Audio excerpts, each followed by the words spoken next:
Assalamualaikum warahmatullahi wabarakatuh. Assalamualaikum. Alhamdulillah, alhamdulillah wa kafa, wassalatu wassalamu ala rasulillah al-mustafa wa ala alihi wa sahbihi wa man ihtada amma ba'd. Hadratal mukarramin, Bapak Doktor yang kami muliakan, kami harapkan berkah ilmunya, kawan-kawan para pelajar, para mahasiswa, para pengangsu kabar roh, mudah-mudahan selalu dalam keberkahan. Amin. Izin, ini sengaja saya nulis presentasinya tidak dalam PPT, Pak Dokter, karena kayak agak lambat kemarin tuh. Jadi ini pakai Word saja. Baik, saya ingin mencoba mempresentasikan terkait dengan Kesultanan Palembang Darussalam dan peradabannya. Jadi sebagian buku ini ada yang saya ambil dari bukunya Pak Doktor dan sebagian besar lainnya itu dari buku eh, Universitas Jember yang melakukan penelitian dari selama kurang lebih 7 bulan di Palembang. Baik, eh, kita mulai dari yang pertama yaitu Palembang masa pra Kesultanan. Sebenarnya ditulis dalam bukunya Pak Doktor bahwa dulu ketika zaman Mataram kuno, ya, bukan Mataram Islam, Mataram kuno, ada Raja Samaratungga yang dia itu mendirikan Candi Prambanan dari dinasti Sailendra, nikah dengan Dewi Tara, yaitu yang mendirikan Candi Ratu Boko juga di Jogja. Nah, ini punya putra Balai Putra, namanya Bala Putra Dewa, Bala Putra Dewa. Nah, zaman setelah meninggalnya bapaknya ini, Bala Putra Dewa ini perebutan kekuasaan dengan pakai pikatan dari Sanjoyo, dari Sanjaya, kemudian Balai Putra kalah. Setelah kalah, kemudian Bala Putra itu lari ke Sumatera. Di Sumatera inilah kemudian Balaputra mendirikan Sriwijaya. Zaman eh, kekuasaannya, pemerintahannya eh, Balaputra di Sriwijaya, yaitu Sriwijaya pertama kali, itu antara abad ke-7 sampai 9 Mei. Ini Buddha. Kalau di Sriwijaya itu Buddha. Kalau di Jogja itu Hindu. Borobudur itu Buddha, tapi Prambanan Hindu kalau ada salah gitu ya. Jadi Sriwijaya itu Buddha. Itu makmur sekali ketika Balaputra jadi raja. Makmur sekali. eh, dalam bidang politik ekspansi militernya bahkan bisa sampai ke Sumatera, daerah Malaka dan Semenanjung Malaka dan seterusnya. Di Jawa Barat sampai ke Tarumanegara, sampai ke Tarumanegara. Terus kemudian sampai ke Jawa Timur, sampai ke Thailand Selatan bahkan ke Patai. Kalau sekarang Thailand Selatan. Karena kekuasaannya yang sangat luas, dia terlalu ibaratnya terlalu banyak kerajaan yang ditaklukkan, maka kemudian mereka-mereka itu berkewajiban membayar jizyah, membayar upeti, maka kemudian banyak terlalu upeti. Dari sinilah kemudian menjadi makmur. Mereka punya pasukan militer maritimnya juga bagus sekali. Hingga kemudian karena wilayahnya besar, banyak upeti jizyah yang didapat, kekuatan militernya bagus di perhitungan, maka kemudian secara ekonomi mereka pun kuat. Nah, di zamannya Sriwijaya, Balaputra ini menjadi pusat peradaban juga, pengajaran agama Buddha. Bahkan orang Cina pun itu datang ke Sriwijaya untuk belajar Buddha. Juga sastra Melayu, orang-orang di daerah-daerah Sumatera, Aceh itu juga belajar kasustraan Melayu juga di Sriwijaya. Nah, tapi ketika kemudian di tahun 775 Masehi, ini eh, kekuasaan Sriwijaya ini sebagai apa ya, yang merdeka, yang betul-betul merdeka itu mulai berakhir, yaitu ketika diperintah oleh dari era Wangsa Sailendra dari Jawa ini tadi. Setelah Sriwijaya mulai melemah, kemudian muncullah kerajaan yang namanya Suwarna Dupo atau Suwarna Bumi tahun 853 dari Wangsa Malayapuro. Dan ini pusat kotanya adalah di Jambi, di sepanjang Sungai Batanghari kalau tidak salah ya. Nah, gitu. Ini juga sama. seakan-akan kejayaan, kemakmuran, keemasan Sriwijaya di masanya Balaputra itu kemudian berpindah ke kerajaan Swarnadipa. Maka kemudian ketenaran, kejayaan Swarnadipa ini mau apa ya? Diterjemahkan sebagai ancaman bagi Singosari. Singosari di Kediri itu oleh Raja Kertonegoro tahun 1275 Masehi, abad ke-12. Hingga kemudian Singosari ini mau mencaplok, mau menaklukkan kerajaan Swarnadipa. Tapi kemudian setelah ditaklukkan, ternyata di Kediri itu lagi ribut. Singosari dengan kerajaan Kediri ribut karena mau apa itu? Ya ribut lah, ribut, kacau hingga kemudian eh, Singosari dan Kediri hilang, timbullah kerajaan Majapahit. Ketika kerajaan Majapahit ini muncul, ini meneruskan ekspansinya, ekspansi militernya ke Suhardipo. Jadi dari Singosari dikendalikan kemudian oleh Majapahit. Nah, zamannya Majapahit, Suwarnadipo itu dibagi menjadi tiga, Dharmasraya, Jambi, dan Palembang sendiri. Nah, ini karena merasa bahwa kemudian mungkin makin lama makin juga makin kuat, di satu sisi juga Majapahit lagi lemah, kemudian banyak bentrok, berontak, berontak ingin merdeka dari imperialisme Majapahit ini. Hingga kemudian setelah bentrok, sering berontak, abad ke-13, 1397 Masehi, namanya Paris Mawara, itu diusir oleh Majapahit. Sebagai penggantinya kemudian Raja Wirama Wardana ini mengawasin eh, kerajaan bawahannya yaitu Palembang. Di zamannya ini ternyata si Raja Wiramawardana ini tidak bisa mengendalikan kerajaan Palembang hingga kemudian kacau, banyak perompak-perompak dari Belanda yang mengkacaukan perdagangannya, pelabuhannya dan sebagainya. Terus kemudian banyak di antara ini yang menyelamatkan diri dari Palembang ini. Ada yang ke Semenanjung Malaya, ada yang ke Kudus, ada yang ke Jepara, ada yang ke Demak, dan ada juga yang di pedalaman Palembang yang biasa disebut dengan orang kubu. Baik. Itu sejarah sejarah Sriwijaya kunonya. Kita memasukin kepada yang kedua yaitu Kesultanan Palembang Darussalam. Kita yang masa pembentukan. Di saat akhir-akhir Majapahit, Majapahit di Mojokerto itu akhir-akhir Majapahit itu Palembang sedang dipimpin oleh Aryo Dillah Aryo Damar.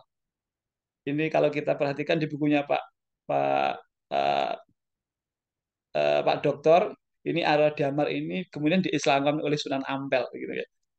Ini Aryo Dillah ini masih keturunan Prabu Brawijaya, Brawijaya lima. Prabu Wijaya itu ya dia pemimpin di Majapahit. Dan ini kayaknya salah penyebutannya berbeda juga dengan bukunya di Pak Doktor. Nah, kalau di bukunya Pak Doktor ini sebutannya ya, bukan bukan keturunan Prabu Brawijaya, tapi siapa ini?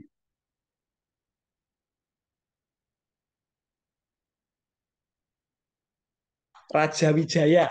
Nah, ya. Kalau Pak Dokter di halaman halaman 125 itu Raja Wijaya. Mungkin sama karena di sini ada Brawijaya gitu. Tapi kalau saya ambil dari buku yang dari penelitian di Universitas Jember itu Arya Dilah atau Arya Damar abad ke-14 ini keturunan dari Brawijaya. Suatu ketika sama ini dapat hadiah lah putri namanya Putri Campa. Ini sesungguhnya istrinya Brawijaya yang sedang hamil, tapi karena istri yang sebelumnya itu cemburu kemudian dikasihkan kepada Brawijaya. Tapi ini Campa ini sudah dalam keadaan muslimah dia sudah Islam. Maka kemudian Pak Doktor di sini mengatakan bahwa Aryo Dilah ini sebenarnya sudah muslim karena diislamkan oleh Sunan Ampel gitu ya, oleh Sunan Ampel.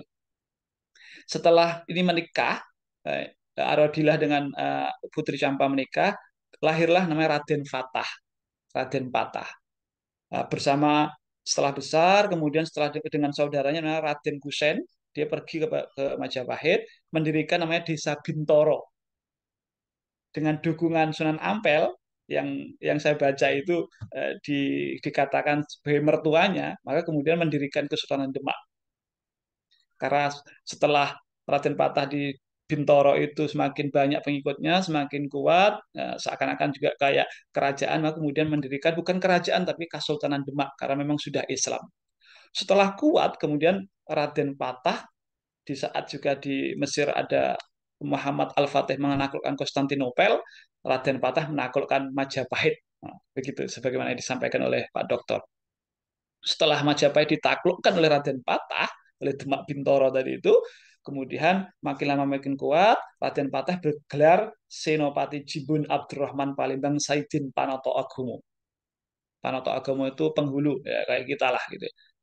Kemudian abad ke-15, eh, Raden Patah ini mengutus Pati Unus untuk memimpin di kerajaan bawahnya di Palembang, menggantikan Aerodila yang sudah mangkat, sudah meninggal. Di bawah pemerintahannya Pati Unus, eh, di bawah Raden Patah, Pati Unus, ini dikatakan orang Belanda, ini kerajaan Kesultanan Palembang Darussalam itu termasuk negeri bawahan terbaik yang di bawah kekuasaan Demak. Kita tahu bahwa yang kerajaan di bawahnya Demak tadi banyak, termasuk yang mana itu, yang pecahan-pecahan wilayahnya tadi yang dikuasai oleh Sriwijaya kuno. Baik. Nah, ternyata sama sebagaimana yang kita pelajari dalam sejarah dan peradaban, pasti dalam satu kerajaan, kesultanan, daulayah itu pasti ada perebutan kekuasaan. Begitu pula ketika di Demak juga begitu juga. Ada perebutan kekuasaan oleh Arya Panangsang dan Hadiwijoyo. Akhirnya ini Hadiwijoyo menang, mendirikan kerajaan Panjang di Jawa, sementara Arya Panangsang ini kalah, kemudian sebagiannya yang dipimpin oleh Ki Gede Ing Suro lari ke Palembang, ke kerajaan Palembang tadi bawahnya tadi. Di sana menjadi penguasa abad 15 sampai abad 16. Setelah kemudian Ki Gede Ing Suro ini kemudian beralih kepada Ki Mas Dipati abad 16, kemudian ke Made Ing Suko, kemudian ke Pangeran Made Alit, kemudian ke Pangeran Sedo Ing Puro, dilanjut Sedo Ing Kenayan, Ratu Sinuhun atau Pangeran Sedo Ing Pangseran, dan terakhir adalah Pangeran Sedo Ing Rejek abad 16, 1652 sampai 1659. Nah, di zamannya Pangeran Sidoing Rejek ini Kesultanan Palembang Darussalam itu mulai melemah. Terbukti waktu itu abad 16, 1655 itu VOC sudah bercongkol. VOC sudah bercongkol di Palembang. VOC ini sebenarnya dia komunitas perdagangan, tapi dia punya leg spesialis karena dia seakan-akan kayak negara dalam negara. Meskipun dia komunitas perdagangan, tapi VOC ini dia bisa menyatakan perang begitu. Jadi sebegitunya VOC. Walaupun dia perdagangan perang, maka VOC itu lebih kemudian dia mengeksplor hasil bumi. Ketika VOC datang, dia itu nyaman saja. Dia kemudian membakar-bakar kapal-kapalnya Kesultanan eh, Palembang. Melihat seperti itu, kemudian Pangeran Sidoing Pasek ini menjalin hubungan dengan Mataram. Hingga kemudian terjadi bentrok, bentrok sampai kemudian tanggal 25 bulan 7 1658 ini bentrok, kapal-kapal Palembang ditahan, termasuk kapal miliknya putra mahkota Mataram. Ya, kemudian setelah itu balas dendam tanggal 22 atau 1 bulan berikutnya balas dendam, Palembang itu kemudian bisa membakar kapalnya Belanda yang bernama Japatra. Japatra ini lupa, bukan Japatra dan Dewacer diserbu hingga kemudian pemimpinnya itu orkestra namanya. Dan pengikutnya terbunuh. Tapi ini justru kemudian menyulut api kemarahan Belanda hingga kemudian di abad di bulan 11-nya atau 3 bulan kemudian Belanda balik menyerang, kemudian keraton Kuto Gawang dibakar. Dipimpin waktu itu oleh John van der Leyen dan John Tridgman. Sampai kemudian setelah ini hancurlah ibaratnya Palembang itu, kemudian Pangeran Sedo Ing Rejek lari ke Indralaya. Baik, setelah ini hancur, kemudian di abad 16, 1662, 1706, Kimas Hindi ini mencoba kemudian apa ya, mendirikan lagi kerajaan Palembang dari puing-puing kehancuran setelah kemudian diluluh lantakkan oleh Belanda tadi itu.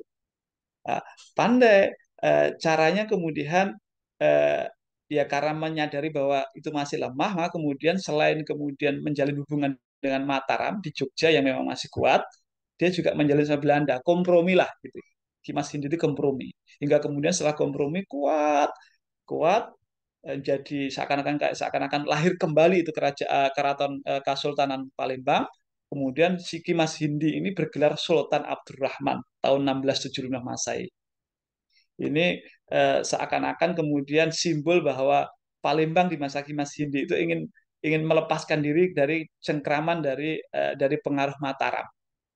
Karena memang seakan-akan Palembang jadi kerajaan bawahannya, kesultanan bawahannya Mataram. Sampai kemudian ada gelar Susuhan, Sunan, sampai di akhir kemudian bergelar Kimas Hindi itu Khalifatul Mukminin Sayyidul Imam. Di zamannya Kimas Hindi inilah Islam menjadi seakan-akan menjadi Islam agama resmi. Islam sampai kemudian masuk ke struktur kesultanan, ada peradilan yang juga berasas kepada Al-Quran dan As-Sunnah. Makmur sekali antara abad 17 sama 16. Zamannya Kimas Hindi ini Palembang lahir kembali, dia kemudian menjadi pusat poros perdagangan, meskipun kemudian Belanda menjadi monopoli, tapi eh, perdagangannya pusatnya adalah di Palembang. Islam berkembang. Nah, ini buktinya awalnya ini sementara saya sampaikan bahwa ketika di zamannya Sultan Muhammad Bahauddin 1774-1800 itu ini lahir Syekh Abdus Somad Al-Falimbani dengan kitabnya Siru Salikin dan Hidayatus Salikin ya. Kemudian di zamannya eh, Raja Kesultanannya si Sultan Abdurrahman lahir Kiai Haji Ki Agus Khotib Ahmad ya, dengan ahli tafsir Quran dan fikihnya. Kemudian di zamannya Sultan Muhammad Mansur sampai dengan Mahmud Joyowikromo lahir Tuan Fakih Jamaluddin. Baik, nah ini detailnya. Zamannya Sultan Mahmud Badarudin I, abad 1724. Jadi sebelum sebelum uh, Abdus Somad Al-Falimbani lahir, ini sudah ada sebenarnya Sultan Mahmud Badarudin I ini yang dia juga peradabannya bagus banget. Dia tidak hanya perdagangannya bagus, Islam berkembang, tapi secara ekonomi perkembangan kotanya bagus. Beliau membangun Kuto Lamu, Kuto Besak, sampai ke Masjid Agung Palembang. Setelah itu kemudian diteruskan oleh Sultan Muhammad Bahauddin ya, Bahauddin I. Kalau di sebelumnya Badarudin, ini Bahauddin melanjutkan ya, 1774 1803. Sesungguhnya ini di antara Badarudin sama Bahauddin, karena ini berakhir 58 kemudian 74 ini ada juga pemerintahan kesultanan sebelumnya. Nanti mungkin saya sampaikan. Nah, ini saya sampaikan terkait dengan kejayaannya saja. Di zamannya Bahauddin ini armada laut, pembangunan benteng, pertahanan, ini pembangunan yang melanjutkan Sultan Madaruddin ini semakin maju. Jadi seakan-akan bahkan pusat kasustraan Islam itu yang sebelumnya di Aceh beralih kepada Palembang, Palembang Kesultanan Palembang Darussalam. Sampai kemudian di masanya Pangeran Ratu, yaitu Susuhan Ratu Mahmud Badarudin II, nama kecilnya Raden Hasan, bergelar Khalifatul Mukminin. Ini Pangeran Ratu ini pinter banget. Dia pinter, dia pejuang. 1819 dia perang dengan Inggris, 1819 sampai 21 dia perang dengan siapa namanya itu dengan Belanda. Bahkan kemudian orang Belanda mengatakan Pangeran Ratu itu kan seekor harimau yang tidak dapat dijinakkan. Hingga kemudian karena beliau eh, ibaratnya apa ya? Menumbuhkan benih-benih perlawanan terhadap penjajahan tahun 1984 oleh pemerintah Indonesia diberi gelar pahlawan kemerdekaan RI. Ini terkenal pejuang yang ditakuti oleh oleh penjajahan imperialis Belanda. Nah, hingga kemudian setelah Pangeran Ratu, kemudian Kesultanan Palembang berakhir.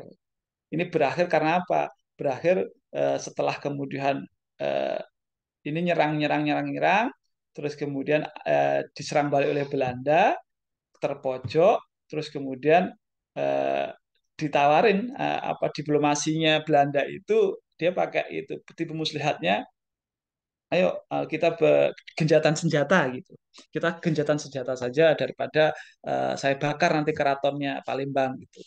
Dan Pangeran Ratu sebenarnya Nuhoni ya Pak. Pangeran Ratu itu percaya dengan perjanjian gencatan senjata itu. Gencatan senjata itu bahwa di hari Jumat tidak boleh perang, di hari Minggu tidak boleh perang. Ternyata si Belanda itu dia wan prestasi. Dia ternyata memang munafik. Idza hadasa kadzaba hingga kemudian di hari Minggu tiba-tiba diserang itu keraton Kesultanan Palembang. Akhirnya kemudian terpojok tadi itu. Karena terpojok akhirnya kemudian eh, dikasih ini tetap melawan atau berhenti. Akhirnya berhenti Pangeran Ratu hingga kemudian sebelum berhenti dialihkanlah pemerintahan Kesultanan itu oleh Pangeran Ratu ke Prabu Anom yaitu Sultan Najamuddin IV dan ayahnya Hisam Diauddin yaitu Susuan Ahmad Najamuddin II. Kemudian di abad 18 Pangeran Ratu ini tadi itu diasingkan ke Ternate bersama dengan 4 istrinya. Ratu Anom Kosima, Mas Ayu Ratu Ulun, Mas Ayu Ratu Ilir, Ratu Ilit. Sampai di sana itu diasingkan dari 1821 sampai 1852, jadi kurang lebih 31 tahun hingga kemudian meninggal di sana. Tapi setelah meninggalnya Pangeran Ratu, karena memang Pangeran Ratu itu yang ditakutin oleh Belanda karena dia adalah singa, ibaratnya singa padang pasir lah gitu ya. Kemudian 31 kemudian putra-putranya sebanyak 18 putra dan putrinya Pangeran Ratu dipulangkan oleh Belanda. Tapi karena memang dia lahir dari singa, maka akan lahir juga singa gitu. Itu bukti bahwa anak singa lahir singa bukan anak kambing gitu. Akhirnya kemudian setelah dipulangkan pun ternyata putra-putranya itu melawan Belanda. Setelah melawan, wah ini ditangkapin pula oleh Belanda. Ditangkap lagi, kemudian diasingkan lagi ke Hindia Belanda. Hindia Belanda itu daerah timur, daerah dekat-dekatnya Bu Fitri Aziz sana, daerah Tondano, Manado, Ternate, Ambon, Kupang, Rote. Di sana dihapuskan, ya, dilarikan di sana, diasingkan di sana. Nah, setelah itu kemudian secara politis itu Palembang itu dihapuskan oleh Belanda. Walaupun secara sosiokultural, artinya meskipun secara politis dia tidak punya kekuasaan, tidak lagi eksis, tapi orang-orangnya itu masih ada, masih berkembang, sosiokulturalnya masih berkembang. Di zaman sudah tidak punya cengkeraman lagi, Palembang menjadi dua karena sudah di bawah kekuasaan Belanda, yaitu Karsiden Palembang dan Karsiden Babel. Palembang sendiri itu ada Afdeling, Afdeling ada lagi Onder Afdeling dan seterusnya. Baik, eh, melanjut kepada hubungannya dengan pemikiran Islam, yaitu puncak intelektual atau spiritual Islam. Lahir ulama besar ketika Kesultanan Palembang Darussalam itu eksis. Yang pertama adalah Syekh Akib bin Hasanuddin bin Ja'far Al-Falimbani. Ini lahir di eranya Sultan Badaruddin I yang saya katakan eh, sebelum Abdus Somad lahir. Kalau Abdus Somad itu lahir di Sultan Bahauddin, Muhammad Bahauddin, tapi kalau gurunya yaitu Syekh Akib bin Hasanuddin lahir di sebelumnya yaitu Sultan Mahmud Badaruddin I. Ini Syekh Akib ini asli orang Palembang. Bapaknya Syekh Hasanuddin, kakeknya Ja'far Al-Palimbani. Asli orang Palembang dan memang keluarganya adalah keluarga ulama. Bapaknya ini ulama, pak kakeknya ulama, kakaknya Akib Syekh Akib pun di ulama di abad 18. Nah, ini Syekh Akib ini ahli ilmu hadis, tafsir, akidah, fikih, usul fikih, nahwu, sorof, tasawuf, dan ilmu lainnya. Guru-gurunya siapa? Guru-gurunya, nah ini saya bilang tadi, dari keluarga ulama maksudnya adalah gurunya salah satunya adalah Syekh Thayyib bin Ja'far Al-Fani, ini pamannya. Kemudian Hasanuddin ini bapaknya. Kemudian Syekh Soleh ini kakaknya bin Hasanuddin. Muridnya yang terkenal adalah Syekh Abdus Somad Al-Falimbani. Sanad keilmuan Syekh Akib ini nyambung ke Haramain dan Timur Tengah. Terbukti guru-gurunya yang pertama Syekh Abdullah bin Salim Al-Bashri, Syekh Muhammad bin Sulaiman Al-Kurdi, Hasan Abdurrahman Al-Jabarti, Syekh Sumbul, Abdurrahman bin Ahmad An-Nakhli, Syam bin Aqilah, Muhammad bin Sultan Walidi, kemudian Muhammad bin Hasan Al-Ujaimi, Abdul Hafid, dan Syekh Muhammad Abdul Karim As-Saman. Saman yang kelak dari beliau ini kemudian lahir Thariqah Samaniyah. Nah, Syekh Akib ini karena saking banyak sanad keilmuannya nyambung sampai Haram dan Timur Tengah, banyak gurunya, alim, ulama, kemudian sampai kemudian diberi kepercayaan mengajar di Madinah Munawwarah sebagaimana ulama-ulama besar di Nusantara. Nah, imam yang kedua, puncak spiritual keislaman, keilmuannya Islam itu ya, dan muridnya Syekh Akib sendiri yaitu Syekh Abdul Somad Al-Falimbani bin Said Abdurrahman bin Abdul Jalil. Ini lahir asli juga lahir di Palembang tahun 1737 Hijriah. Masai, Masai, 1707 Masai. Jadi singkatnya begini, eh, si Abdul Jalil ini adalah kakeknya ini.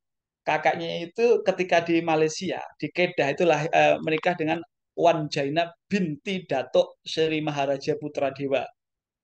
Dari Wan Jainab ini lahir dua putra. Namanya satu Wan Abdul Qadir, yang kedua adalah Wan Abdullah.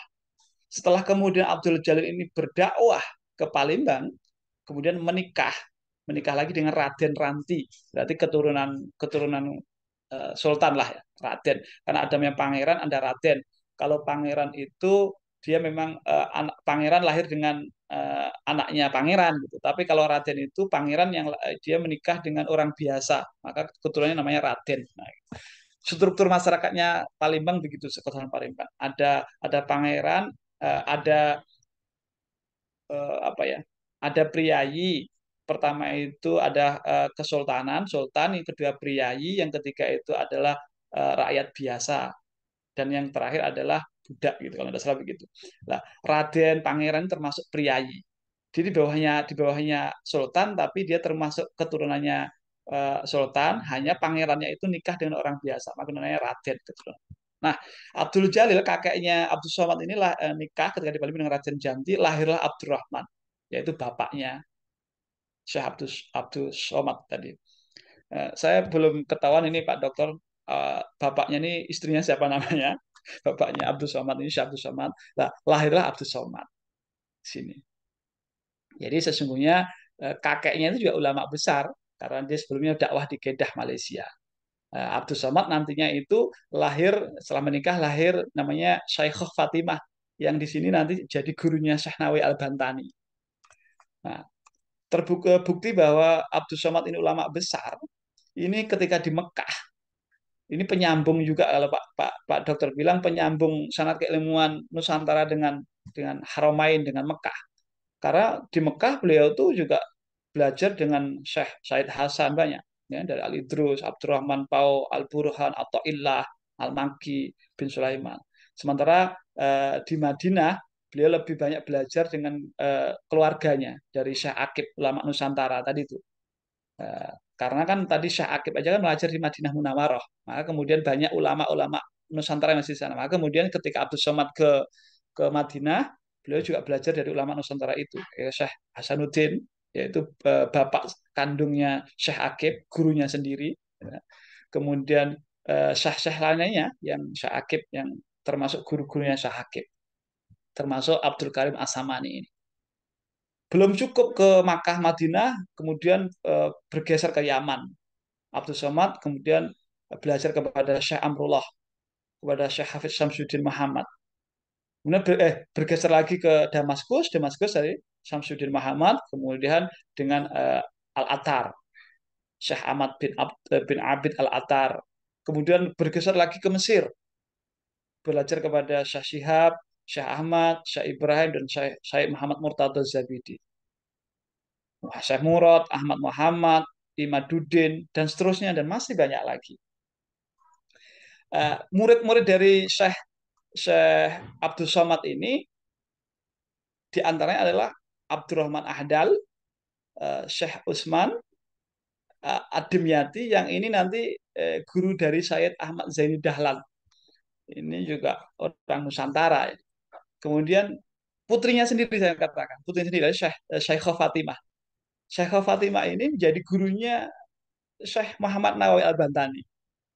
Kemudian Syekh Muhammad Kinan, Syekh Abdul Manan At-Tarmazi, Pacitan, dan ulama-ulama Nusantara lainnya banyak sekali. Termasuk di antaranya itu ulama-ulama yang dari NU, Hasyim Asy'ari, kemudian Soleh Darat, banyak sekali. Nanti di bukunya Pak Dokter itu lengkap. Nah, Ini yang menarik. Syekh Abdul Somad ini menariknya begini. Jadi beliau menulis itu kitab lebih dari 20 kitab berbahasa Arab dan pegon Jawa. Yang paling terkenal itu adalah dua, tiga lah, tiga. Yang paling terkenal itu di antara 20 kitab, 20 kitab ini. Yang pertama adalah Hidayah Salikin, kemudian Syiar Salikin. Ini dua kitab ini adalah kompilasi, kombinasi antara apa itu, ilmu syariah dan ilmu tasawuf.